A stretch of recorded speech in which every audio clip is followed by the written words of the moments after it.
प्रणाम ऋषिवर। कल्याण हो। शब्दों में नमन, किंतु मुख मुद्रा में मनन। वन देवी, सबसे पहले तो मेरा धन्यवाद स्वीकार कीजिए। आपके पुत्रों ने मेरे भाई सोमकर्ण को बचाकर हम पर बड़ा उपकार किया है। अपने मित्र की सहायता करना उनका कर्तव्य था, और फिर लवकुश अपने गुरु भाई को अकेले संकट में कैसे छोड़ सकते थे। अवत्सरा, तुम ऋग्वेद के ज्ञाता हो। शिष्यों को मंदिर में ले जाकर पाठ आरंभ करो, मैं आता हूँ। जो आज्ञा ऋषिवर। चलो। बताइए वन देवी, क्या समस्या है? ऋषिवर, भगवान वाल्मीकि ने मेरे पुत्र को मिथिला जाने का आदेश दिया है। जानता हूँ। तो ऋषिवर, आप ये नहीं जानते कि मेरी माता उन्हें देखते ही पहचान लेगी। जितना मैं उनको जानती हूँ, उससे अधिक वो मुझे पहचानती है। वो मेरे पुत्रों में मेरी छवि अवश्य देख लेंगी। भेद खुलने का भय स्वाभाविक है वन देवी, किंतु आपको जो उचित लगे आप वो कीजिए। शेष सब नीति का निर्णय। जब बीज के अंकुरित होने का समय आता है तो उसे भूमि से बाहर आने से कोई रोक नहीं सकता। ठीक उसी बीज की भांति होते हैं वो गुण जो लवकुश के रक्त में है। शौर्य, विद्या, कुलीनता और धर्म, जो न मिटाने से मिटते हैं और न छुपाने से छुपते हैं। लवकुश को मिथिला जाने दें।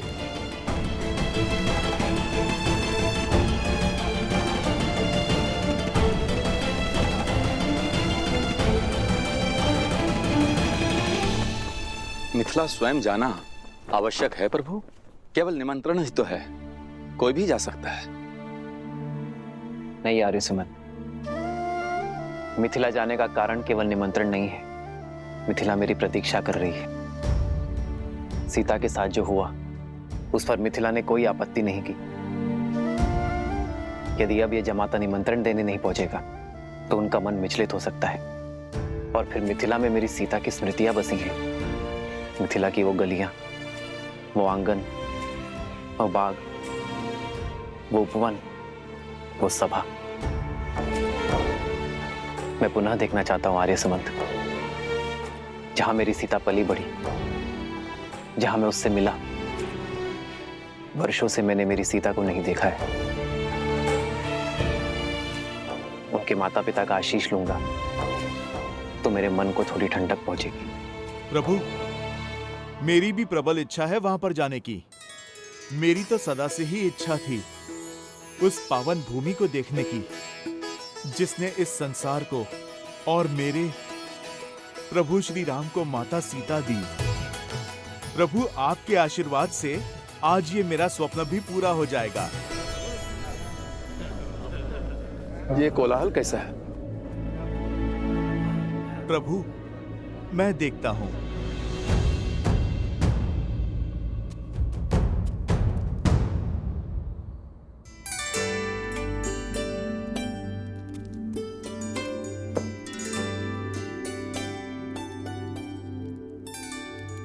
मार्ग इतना भी लंबा नहीं है कुछ। मार्ग तो फल्गु तक का भी इतना लंबा नहीं था, किंतु लंबा हो गया था ना। कहीं सोमकर्ण पुनः लुप्त हो गया तो? जैसे अपने मकरासुर के युद्ध में जो सीखा उसका उपयोग रक्त केतु के जाल से बचने के लिए किया, वैसे मैंने भी सीखा है ढेर सारे भोजन साथ लेकर चलना। हे कुमार खुश, इस बार कहीं नहीं जाएगा सोमकर्ण, क्योंकि इस बार हमारे मार्ग में हमारे साथ उसके भाई और हमारे उपगुरु अवस्त्रा भी साथ जा रहे हैं। और भला बड़े भाई के होते हुए छोटे भाई को कुछ हो सकता है क्या?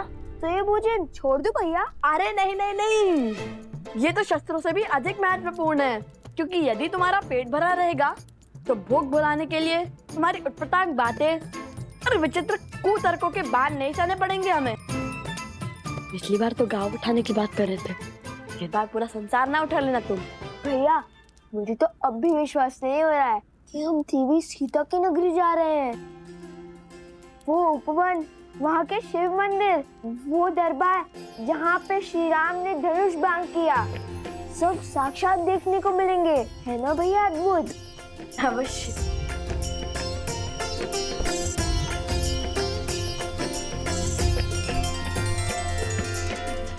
जो आपका कार्य है आप वो कीजिए और नीति को अपना कार्य करने दें।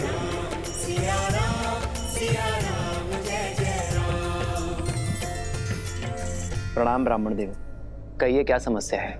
प्रभु ये लोग महाराज की जय हो। मैं मत्स्य राज्य से आया हूँ आपके लिए मत्स्य राज की राजकुमारी का विवाह का प्रस्ताव लेकर। ये देखिए महाराज, उर्वशी और रंभा से भी अधिक सुंदर है हमारी राजकुमारी। महाराज त्रिशानु की ओर से छोटी सी भेंट।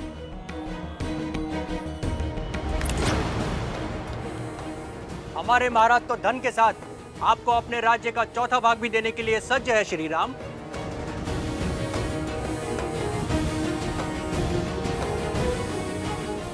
आप सबका प्रस्ताव भले ही उचित हो, किंतु उसे देने का उपक्रम अनुचित भी है और अनीतिपूर्ण भी। विवाह कोई व्यवसाय नहीं है जिसका आधार केवल संपत्ति का लेन देन हो। ये मेरा आपसे अनुरोध है कि अपनी राजकुमारियों का अपमान ना करें। एक स्त्री को भोग्य बनाकर प्रस्तुत ना करें।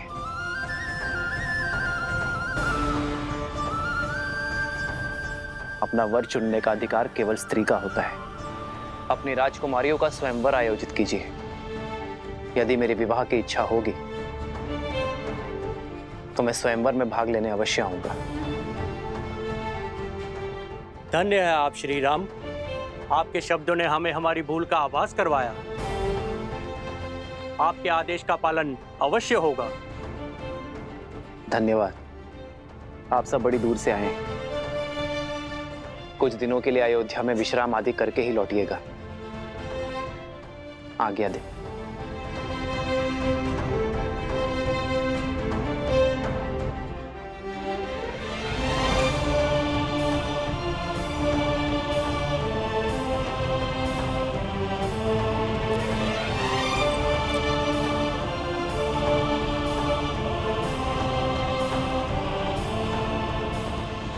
इतना ही नहीं, मिथिला के गौरी मंदिर का उपवन स्वर्ग से भी सुंदर है।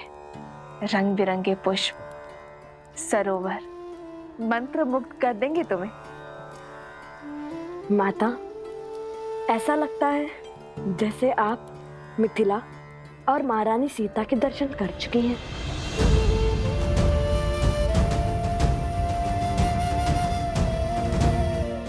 हाँ हाँ, बालपन में गई थी मिथिला, कुमारी सीता को भी देखा था। जानते हो, ज्ञान की नगरी कहलाती है मिथिला। जब हम तुनील लौटाने में महाराज जनक से मिलेंगे तब हम उन्हें बताएंगे कि हमारी माता महारानी सीता की सखी थे। महारानी सीता की नगरी देखने के लिए रहा नहीं जा रहा मुझसे तो। एक बात स्मरण रहे, तुम दोनों वहां स्पर्धा में भाग लेने के लिए जा रहे हो, तो बाकी प्रतियोगियों से भिन्न नहीं रहना। क्योंकि यदि उन्हें ज्ञात हुआ कि तुम दोनों मिथिला नरेश को जानते हो तो बातें बनेंगी। तुम दोनों जीत तो जाओगे, किंतु अन्य स्पर्धक मिथिला नरेश पर पक्षपात का लांछन लगाएंगे। तो उचित यही होगा इस स्पर्धा के अंत होने तक तुम दोनों उनकी दृष्टि से ओझल रहना। जी माता। किंतु अंत में तो हमें तो उनसे मिलना ही होगा ना। हम उन्हें कहेंगे कि प्रभु श्री राम और महारानी सीता के नाम पे पत्र लिख दे, जिससे अयोध्या पहुंचाने का कार्य हम करेंगे।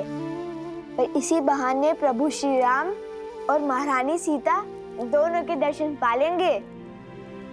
अवश्य।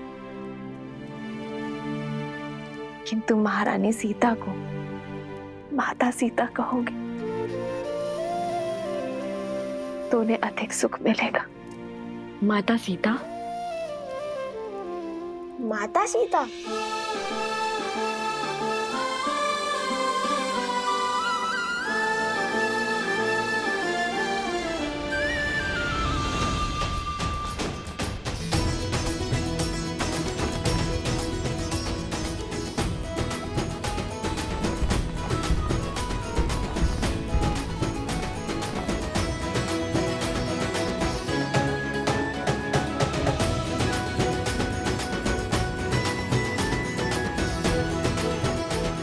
देखिए भैया, कितना भव्य आयोजन लगता है।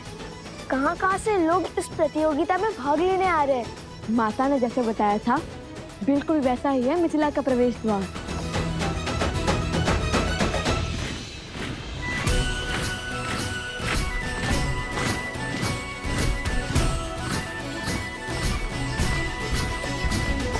अयोध्या का ध्वज, ये क्या अयोध्या की सेना आ रही है? सेना नहीं, ये महाराज के रक्षक हैं। ये तो अयोध्या की सेना की केवल एक टुकड़ी है। अर्थात? वो देखो, महाराज का रथ, उनका छत्र।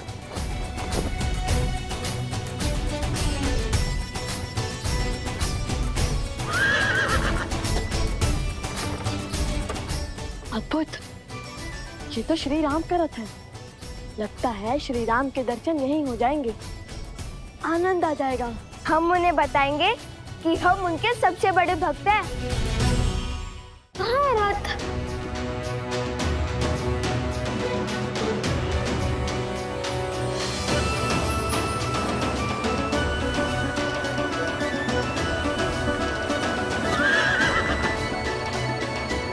जय श्री राम।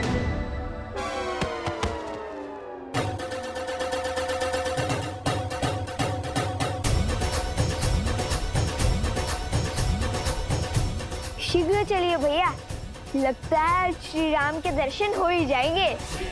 अवश्य।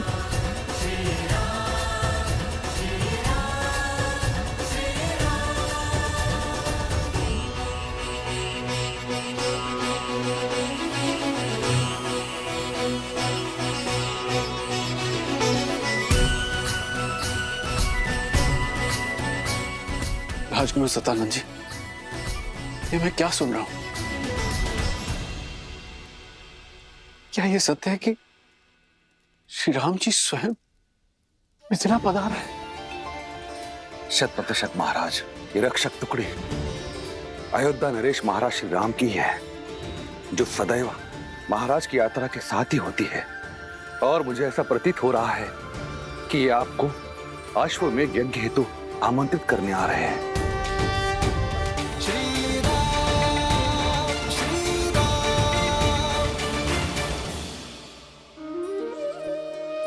तब तो ये संकेत और समाचार दोनों अत्यंत शुभ हैं। कदाचित आज यहां वो होने जा रहा है जो कभी किसी ने नहीं सोचा होगा। भ्राता कुशाध्वज, अयोध्या नरेश के विशेष स्वागत का प्रबंध किया जाए और कोई ये ना भूले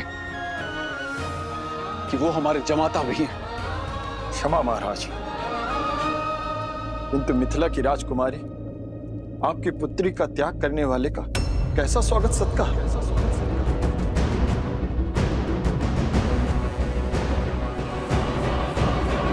ये आप क्या कह रहे हैं भ्राता कुशाध्वज?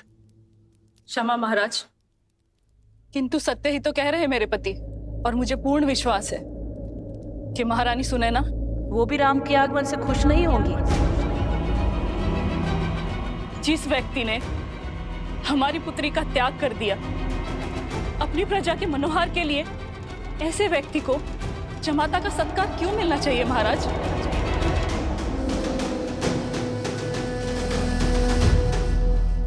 उचित कह रही हैं देवी चंद्रभागा। महाराज, अयोध्यापति को किसी विशेष स्वागत का अधिकार नहीं है।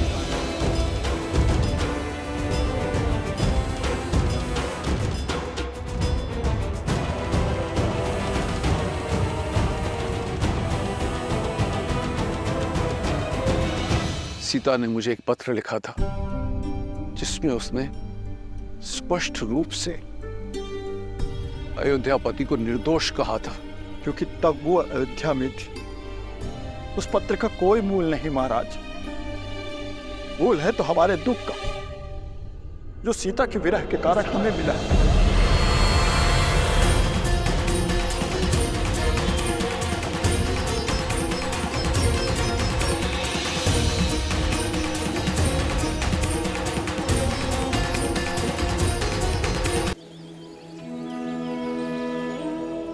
और जब मैंने उन वीर योद्धा बालकों से उनका नाम पूछा तो उन्होंने बड़े गर्व से कहा, लव कुश।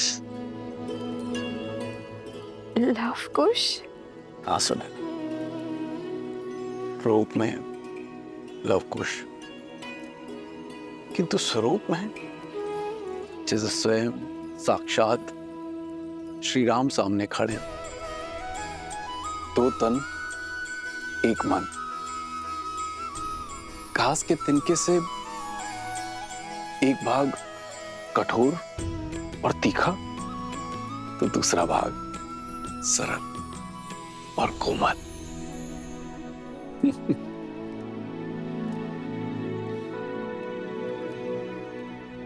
जानता हूं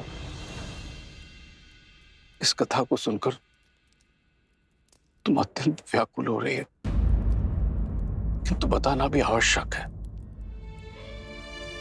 क्योंकि उन वीर बालकों को देखकर मुझे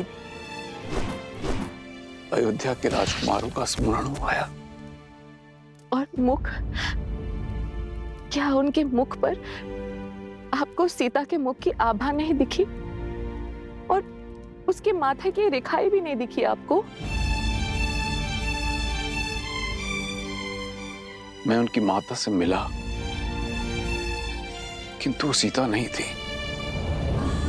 और छवि, क्या आपको उनमें सीता की छवि भी नहीं दिखाई दी? 40 वर्षों से मैंने अपनी पुत्री सीता का मुख भी नहीं देखा। अब तो उसकी स्मृति भी विस्मृत होने लगी है। आप विश्राम कीजिए, आप अस्वस्थ हैं, क्या कर रही हैं आप? आप ले चलिए मुझे, मैं क्षण भर में अपनी सीता को पहचान लूंगी। आप ले चलिए मुझे, ले चलिए। तो क्या सीता का पिता इतना अभागा है कि उसकी पुत्री सीता सामने होती है और वो पहचान भी नहीं पाता? मैं वन देवी से मिला हूं। आप कहीं नहीं जाएंगे, आप विश्राम कीजिए, आप अस्वस्थ हैं। अस्वस्थ हूँ? जब से मेरी पुत्री चली गई है, मैं क्षण भर में उसे पहचान लेती। आप उन ऋषि कुमारों को खोजने के लिए 8 दिशाओं में अपने सैनिकों को भेज दीजिए। मैं उन्हें देखते ही उनके अस्तित्व का पता कर लूंगी। आप कुछ कीजिए ना।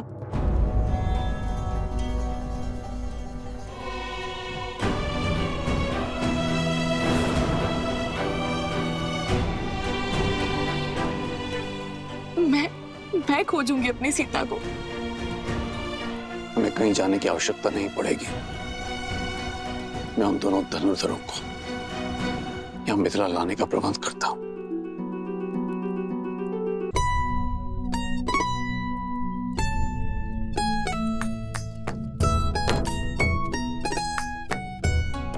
लव भैया, अभी तो स्वच्छ किया था, विशेष तुनीर को लेकर क्यों बैठ गए? क्योंकि हमें इस तुनीर को ससम्मान मिथिला के महाराज जनक को लौटाना है। आओ, तुम भी हाथ बटाओ। जब लौटाने जाएंगे तब साफ भी कर लेंगे ना। ऐसे 3 में 3 बार इसे रगड़ते रहे तो घिसकर पतला तार हो जाएगा ये तुनीर। कदाचित लौटाने के लिए कुछ बचे ही ना। अच्छा, तो महाबुद्धिमान कुमार कुश, ये बताओ कि क्या तुम स्नान करने से घिस गए? घिस सकता था, किंतु मैं स्नान करते समय स्वयं को अधिक रगड़ता नहीं। रक्षक कुमार, रक्षक कुमार, कहाँ है? बताओ, अभी मार दूंगा। वो रक्षक कुमार बोल रहे, राक्षस कुमार नहीं। ओहो, ध्यान से सुनो।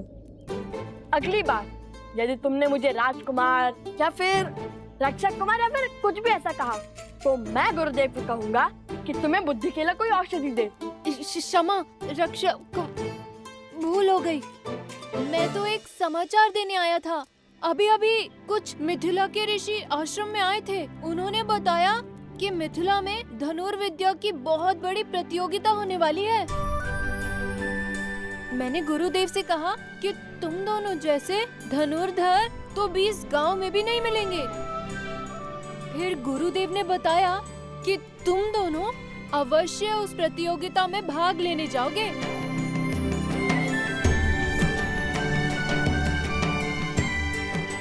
अब केवल भगवान वाल्मीकि की आज्ञा शेष है। लो, महाराज जनक को सुनील लौटाने का अवसर मिल गया। हम मिथिला जाएंगे भैया। अवश्य जाएंगे। तो रुक क्यों गए? सुनील स्वच्छ करते हैं, अन्यथा मिथिला नरेश कहेंगे कि भेंट को सम्मान से नहीं रख पाए हम।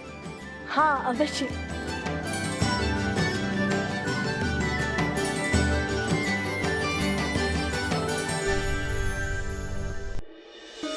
भ्राता कुशाध्वज, अयोध्या नरेश के विशेष स्वागत का प्रबंध किया जाए। क्षमा महाराज, आपकी पुत्री का त्याग करने वाले का कैसा स्वागत सत्कार, कैसा स्वागत सत्कार। सीता ने मुझे एक पत्र लिखा था जिसमें उसने स्पष्ट रूप से अयोध्यापति को निर्दोष कहा था, क्योंकि तब वो अयोध्या में थी। उस पत्र का कोई मूल नहीं महाराज। मूल है तो हमारे दुख का, जो सीता के विरह के कारण हमें मिला।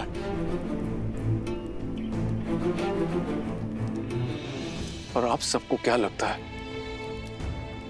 कि उस विरह की चोट स्वयं राम ने नहीं सही होगी? कदाचित आप सब नहीं जानते, किंतु मैं अपने जमाता को, उनके धर्म को, उनके त्याग को भली भांति जानता हूं। राजा महाराजाओं की अनेक पत्नियां रखने की प्रथा है कौशलराज में, किंतु इतने वर्ष बीत जाने के पश्चात भी क्यों उन्होंने दूसरा विवाह नहीं किया? क्यों अयोध्या की महारानी का सिंहासन अभी तक रिक्त है? कभी आपने सोचा? क्योंकि राम कोई साधारण व्यक्ति नहीं है। आज नहीं तो कल उनके इस निर्णय का कारण भी हम सब जान जाएंगे, किंतु इस समय सर्वप्रथम हमें उनके स्वागत की तैयारियां करनी चाहिए।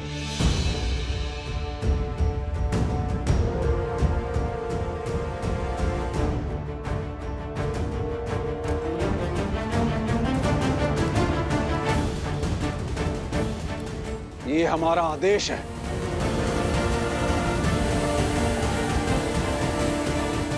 जो आज्ञा।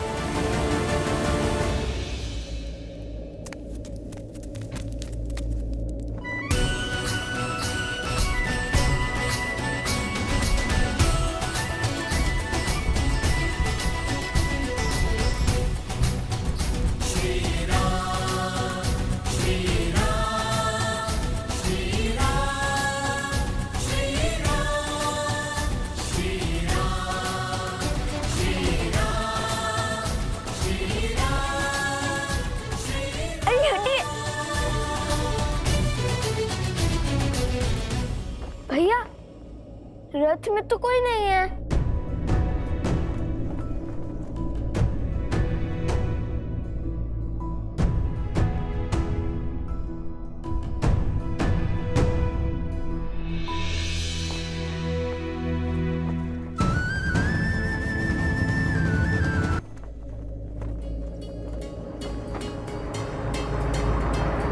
मिथिला नरेश की जय हो।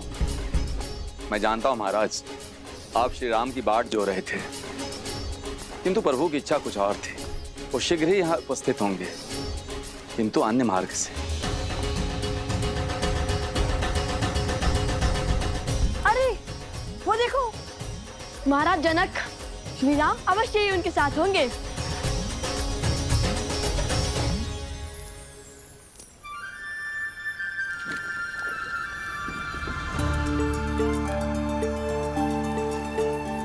लगता है इस मार्ग से बीती कोई स्मृति जुड़ी है। हाँ हनुमान, ये वही मार्ग है जहां से गुरु विश्वामित्र हमें अयोध्या से मिथिला लेकर आए थे।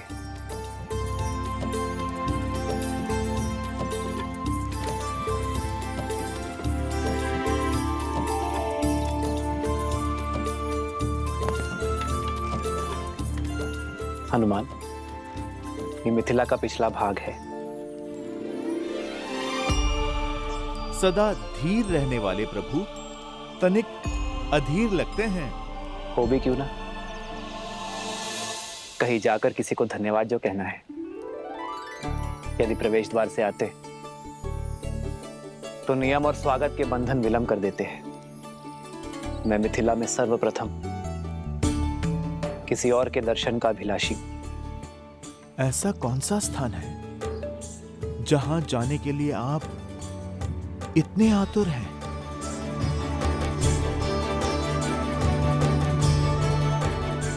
आओ हनुमान।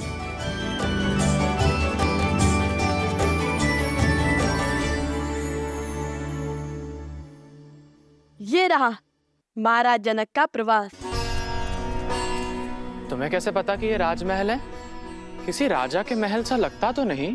क्योंकि महाराज जनक महाराज से पहले एक ज्ञानी और एक पंडित हैं, और ज्ञान के पुजारी सामान्य जीवन जीते हैं। और हमारी माता ने भी महल का यही वर्णन दिया था। लव और कुश को मिथिला ले जाओ। सारी मिथिला के सामने कहना कि वन देवी ही सीता है।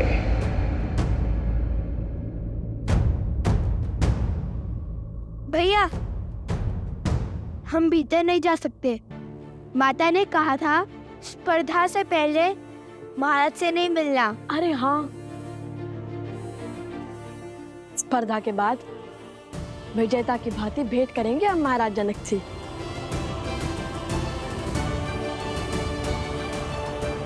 चलिए।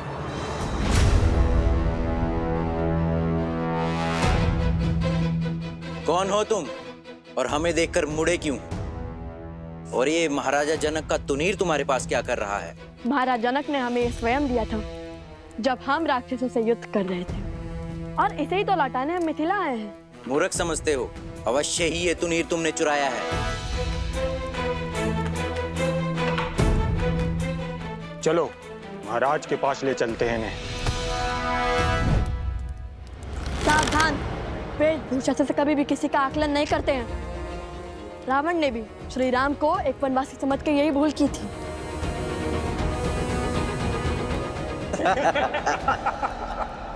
भैया, माता का आदेश भूल गए? अब तुम्हें ज्ञात होगा कि माटी में स्नान किसे कहते हैं।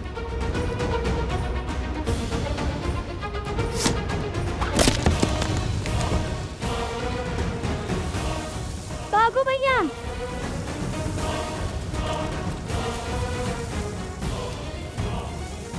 पकड़ो उन्हें।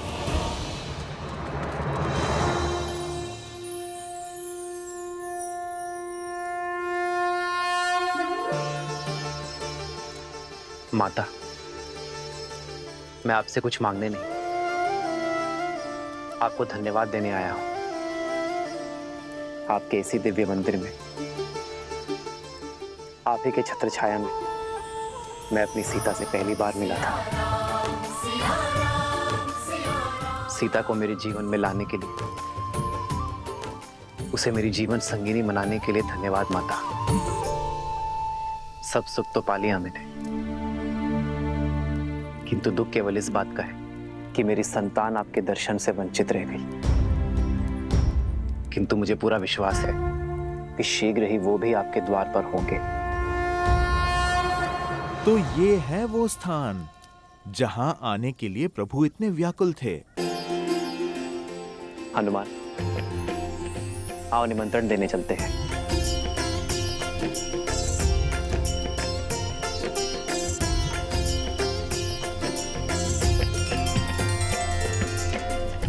भैया,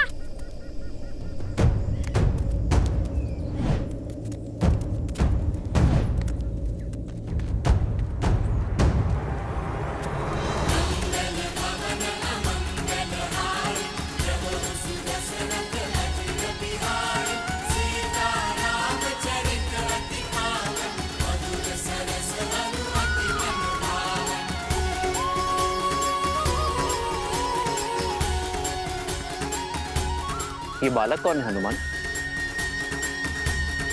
होंगे मिथिला के बालक प्रभु। पर आप देखिए कितने तेज हैं। माता सीता की भूमि में जो है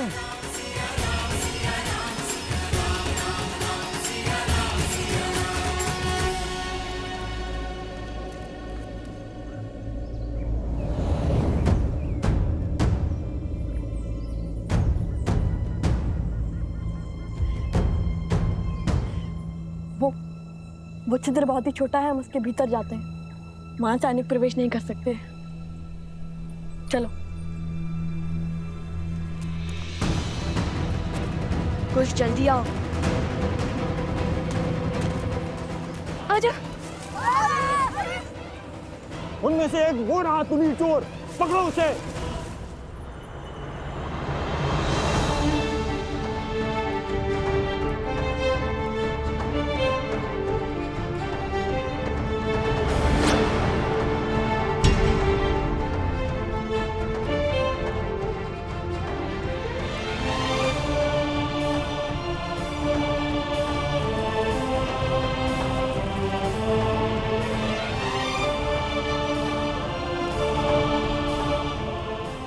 रहने दीजिए महाराज।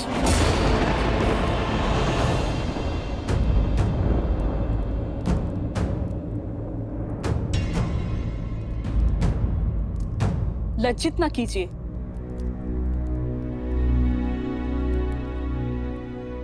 मेरी धर्म पत्नी की चाची श्री हैं आप, मेरी माता समान, और अपनी माता का सम्मान करना पुत्र का कर्तव्य होता है। वो कर्तव्य, वो धर्म मिथिला के जब माता पुत्री सीता के पति का था।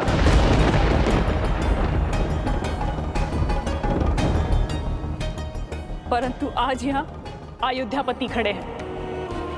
वो अयोध्यापति जिन्होंने धर्म की स्थापना के लिए मेरी पुत्री सीता का त्याग कर दिया। बस चंद्रभागा, बस कर।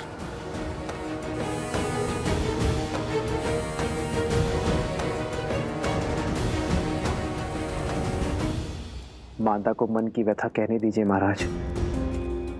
हृदय की पीड़ा को ना बताया तो वो घाव बन जाती है। कितने महान है ना आप।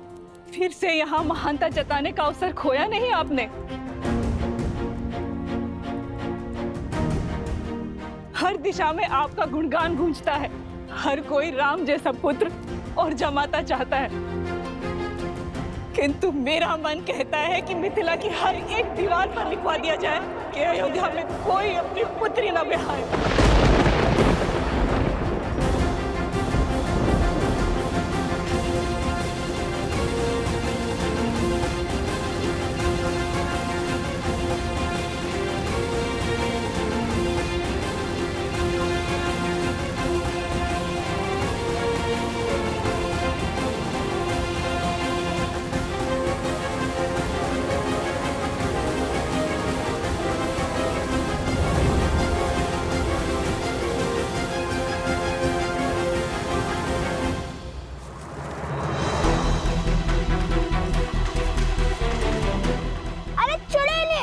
हे प्रभु, ये तो हमें रस्सी की भांति खींच रहे हैं। महादेव! सत्यमेषां कृणोति धर्मम यम आयु कृणोति। सत्यमेषां कृणोति धर्मम यम आयु कृणोति। भैया माना आप वहाँ के अंत में, किंतु समय और स्थिति देखकर तो श्लोक पढ़िए। सत्यमेषां कृणोति धर्मम यम आयु कृणोति। वैसे कहा क्या है? अर्थात जो सत्य के साथ खड़े होते हैं, सत्य होते हैं, उनके सभी कार्य शुभ होते हैं। उपगुरु स्वयं को संबल दे रहे हैं, समझे? उपगुरु ये श्लोक मत पढ़िए। जिस सैनिक ने आपको पकड़ा है उसका प्राण खींच लेगा ये मंत्र। कर्तव्य निभाते हुए सैनिकों की दंड देना। हम ऋषि कुमार हैं। इस श्लोक में बहुत शक्ति है। आंधियां उठने लगेंगी, प्रलय आने लगेगा।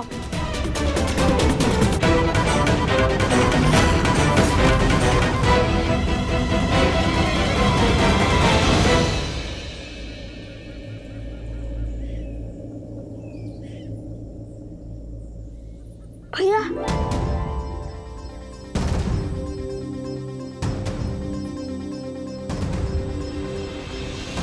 क्या माता सुनैना भी इसीलिए नहीं आई स्वागत करने?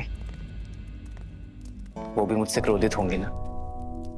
वो अस्वस्थ हैं, चल फिर भी नहीं सकती। हाँ, हूं मैं आपसे क्रोधित श्री राम।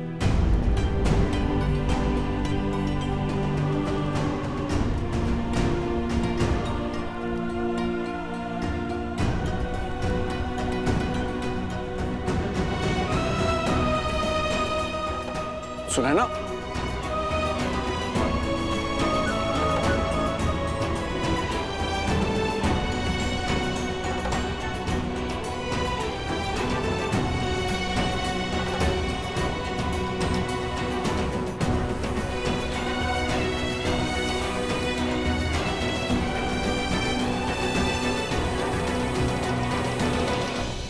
कन्या के विवाह के पश्चात केवल कन्या ही वर के घर की नहीं हो जाती, जमाता भी कन्या के माता पिता के पुत्र बन जाते हैं।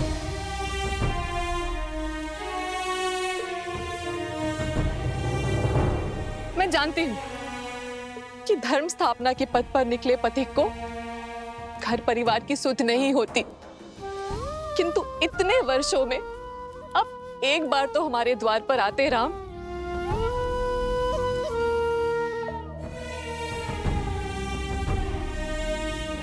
कैसे आता माँ?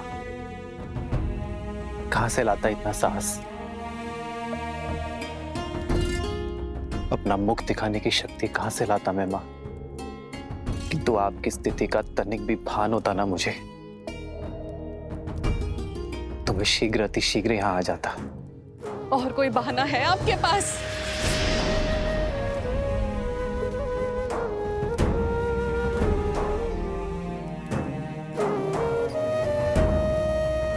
सीता और आपके विवाह के क्षण मुझे लगा था कि महादेव ने स्वयं आपको भेजा है, किंतु आपने मेरी पुत्री को त्याग कर मुझे अत्यंत दुख दिया है राम। और ये कतई महादेव की इच्छा नहीं हो सकती। बस करो सुनैना, बस करो। आपके पास अब भी कोई उत्तर नहीं है ना?